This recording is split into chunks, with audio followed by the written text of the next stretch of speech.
Vertex BD version 31 for wood framing introduces two new joint macros for column caps.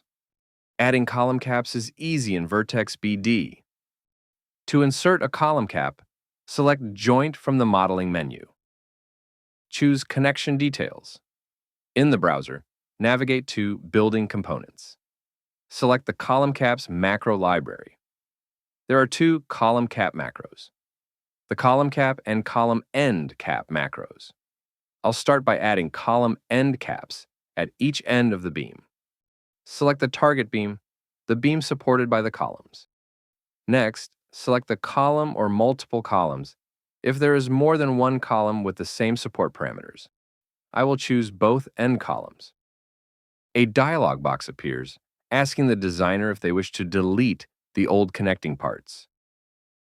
Delete will remove the current connecting part between the column and the beam, replacing it with the column cap.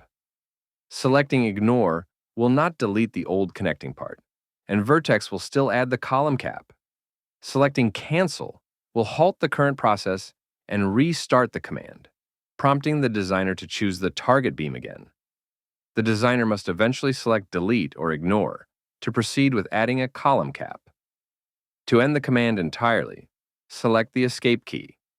For this demonstration, I will select Delete to remove any connecting parts between the column and the beam. Column caps are applied to the model. Double-click on the column cap to see the column cap model. Vertex found the ECCQ44 end column cap in the library that fits this condition. Since there was only one column cap model that fit the beam-to-column profiles, the column cap is automatically added to the model. Suppose there were more than one column cap model that fit the condition. A selection window appears, prompting the designer to select a column cap from a list. I will add a column cap to the middle support column.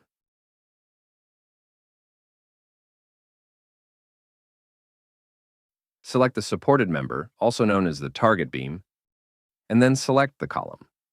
Select Delete to remove the old connecting part. In this demonstration, two column caps fit the condition. Vertex prompts the designer to select between the available models. I will select the CCQ44 column cap and press OK to apply it. I'll change the size of the beam. It is currently a 4 by 10 beam. I will change it to a 6 by 10 beam.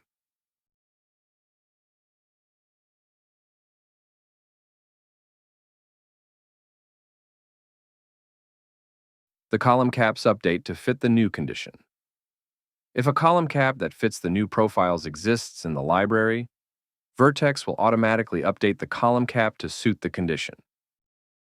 I will double-click the middle column cap to view the assigned model number. Vertex added the CCQ64 column cap.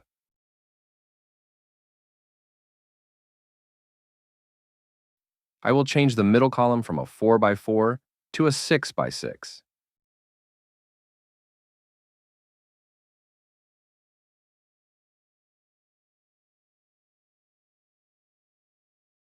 You can see that the middle column cap has been updated to accommodate the 6 by 6 column.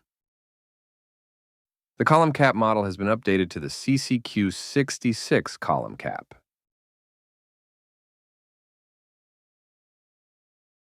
The column caps are linked to the column, so when the columns move, the column caps also move to the new location along the supported member.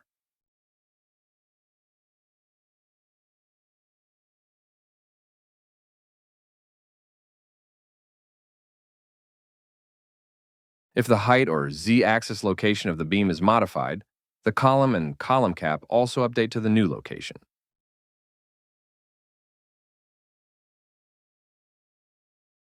This concludes the column cap demonstration. View our other online videos to learn more about the additional features available in Vertex BD.